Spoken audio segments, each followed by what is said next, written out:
Making money from home is not as hard as it seems.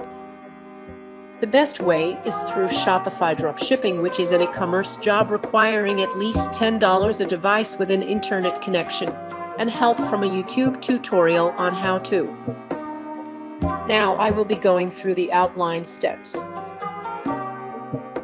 Number 1. Account creation.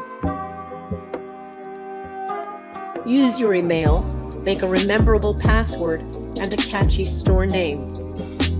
Number 2. List in products from AliExpress. Double or triple the price once an order comes and send it to the buyer's details. Now, with the remainder of your money, advertising the product using Instagram, TikTok or Facebook, ad campaign or through influencers, which is cheaper and more effective for a younger audience. If you have enjoyed my video or it has helped you in any way, please leave a like and subscribe.